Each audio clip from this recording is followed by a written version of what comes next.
Moi, je me nomme Arnaud Robert. Je suis né le 12 juillet 1958 à Gardanne.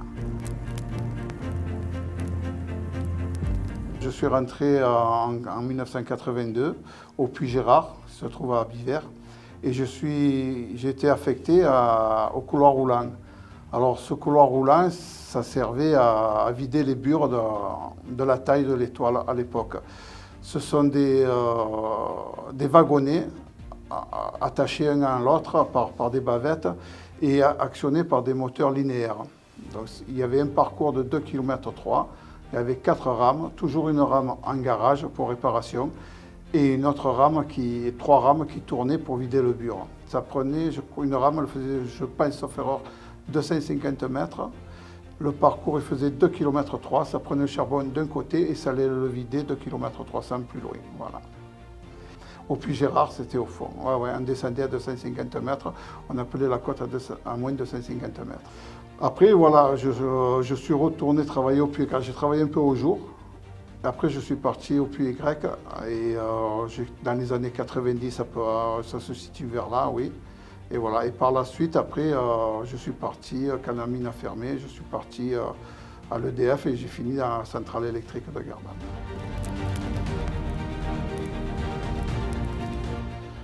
Non, j'ai appris ce métier sur le tas, on va dire. Alors, on avait une formation avant de descendre vraiment au fond, de quelques temps, on nous donnait cette formation. Et ensuite, on est descendu au fond. Mais le tout que j'ai appris, c'est pratiquement sur le tas, quoi. On se trouvait qu'on n'était pas si nombreux que ça, là où je travaillais. Il y avait un surveillant de bure, 2 gars qui réparaient les rames, c'est-à-dire nous, et la surveillance de tout le parcours. Et quand il fallait changer de rame, on opérait ça la nuit. Et les conditions de travail, il fallait faire bien sûr un peu attention à ce qu'on faisait, quoi, parce qu'il y avait des aiguillages, il y avait des piles, et il y avait beaucoup d'humidité. Par contre, à cet endroit-là, en table de réparation, tellement que des fois il y avait de l'humidité, sur les traverses de bois poussaient des champignons. C'est vrai qu'on travaillait dans un lieu bien humide, quoi. J'aurais du mal à vous dire combien au début on gagnait, quoi. Mais on pouvait dire que ça nous suffisait, puisque bon, j'étais jeune marié, on n'avait pas tant besoin de ça à l'époque, quoi, la vie. Et ça fait que le salaire, oui, le salaire allait bien. J'avais travaillé dans le privé aussi, donc c'est vrai que par rapport au privé, on avait quand même plus d'avantages, mais toujours pareil, c'était pas le même métier, il fallait descendre au fond, il y avait du risque, c'était pas pareil, quoi, voilà. Moi, là, je suis parti guère avant que la mine elle ferme. Donc, je suis parti, comme je vous ai dit, à l'EDF. Donc, j'ai travaillé un peu à l'EDF. Et par la suite, quand j'ai su qu'il y avait des places à la centrale de Gardanne, j'ai postulé pour rentrer à la centrale de Gardanne, quoi.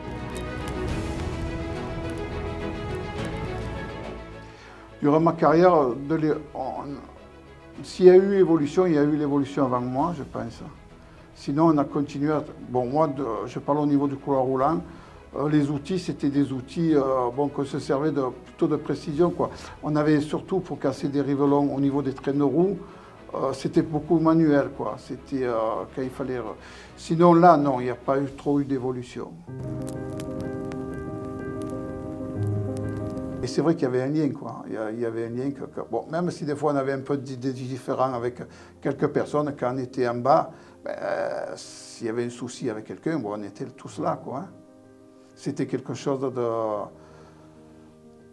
comment on pourrait dire, d'uni, quoi. On était vraiment unis. Disons qu'au fond, on était un peu obligés d'être, on rigolait, on plaisantait aussi. On avait ce lien qui faisait en sorte qu'on soit unis, quoi. Et ça fait que dès qu'il y avait un souci pour quelqu'un, on était là, quoi. Surtout dans des endroits comme le mineur continu, la taille ou même ailleurs, hein. Quand il fallait manger, on mangeait dans les niches, donc on parlait un peu de nos vies de famille, on parlait un peu de tout, quoi. Donc on était quand même, c'était particulier, quoi. On était quand même unis. Après, bon, on remontait au jour, chacun partait à sa maison, puis on revenait, puis on se connaissait bien, quoi. On était quand même une famille, hein. Avec la hiérarchie, bon, tout dépend. Ça dépend. Bon, il y avait le chef de poste, il y avait le maître mineur, il y avait après les ingénieurs. Bon, entre nous, ça allait, quoi, avec le chef de poste, surtout quand on était à certains endroits, quoi. Donc, soyez en taille, bon, tout se passait bien. Après la hiérarchie, des fois, on n'était pas trop d'accord. Bon, c'est vrai que ça arrivait, qu'on se frictionnait un petit peu. Mais bon, après, dans l'ensemble, ça restait correct, quoi. Il y a pas de... On s'entendait assez bien aussi avec les maîtres mineurs, ils passaient. On disait ce qu'on avait à dire, on ne se gênait pas. Et après, ben, voilà, ça se passait assez bien, quoi, dans l'ensemble. Oui, il y a eu des grèves. Ça faisait... Quand il y avait des trucs qu'on n'allait pas, on allait discuter avec les patrons. Bon, si vraiment il y avait quelque chose qui allait pas, quoi, on disait, bon, attention, là, ça va plus, on discute, on parle, sinon on va aller plus loin. Et puis ça partait des fois en grève. La plus grande grève qu'on a eue, on est resté pratiquement 4 mois. On était parti sur mouvement de grève, et voilà, et ça a duré 4 mois. Je me rappelle, ça a été quand même quelque chose de costaud. Hein. Ouais. 4 mois de grève. Ouais. Ben, les dangers, il pouvait y avoir des coups de couche. Disons que comme on était, il pouvait tout arriver, quoi. Comme il y avait beaucoup de matériel, il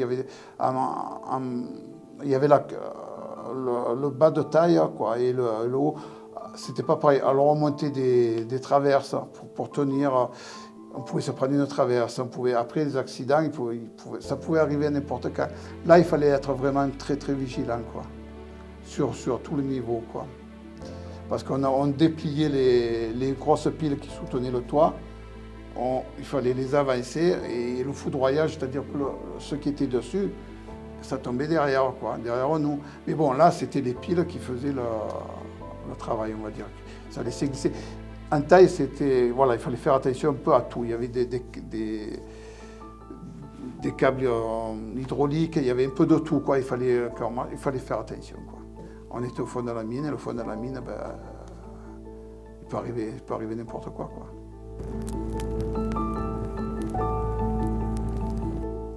Eh bien, bizarrement, j'ai pas été blessé au fond de la mine, à part quelques, bon, on va dire des bobos, quoi. Mais j'ai été blessé au jour. Je me suis pris un chariot au jour sur la cheville, j'ai eu une fracture de la malléole. Il y a toujours eu ce statut de mineur qui disait qu'on était logé par les patrons. C'est-à-dire qu'il fallait un avantage pour que les gens aussi à l'époque puissent venir travailler. Donc c'est là qu'on commençait à être créées les cités minières. Il y avait des HLM et puis il y avait les anciennes maisons de mineurs aussi, qui étaient distribuées par un comité qui avait, quoi, qui distribuait. À l'époque, si on avait besoin de maisons, comment je pourrais dire, tout dépendait de la famille, quoi. Combien on était, et puis tout le reste en famille. Et par la suite, voilà, ils donnaient des maisons, oui, on avait un acquis de maison, c'est ça. Moi, j'en ai bénéficié à une époque. À une époque, j'en ai bénéficié d'un petit HLM, j'avais, quoi, voilà. Après, par la suite, j'ai fait construire ma maison, quoi, voilà. Il y en a eu avec des collègues, des rigolades, il y a eu beaucoup de faits marquants entre nous, quoi. Après, pour moi-même, bon, je vous dis, ça a été le début, le fond, les premiers jours. Et puis, bon, après, quand j'ai su, bon, la fermeture, ça fait toujours quelque chose, quoi. Ça fait un petit coup, quoi. On sait qu'on quitte cet endroit, que ça, après, ce sera abandonné, quoi, on va dire ça.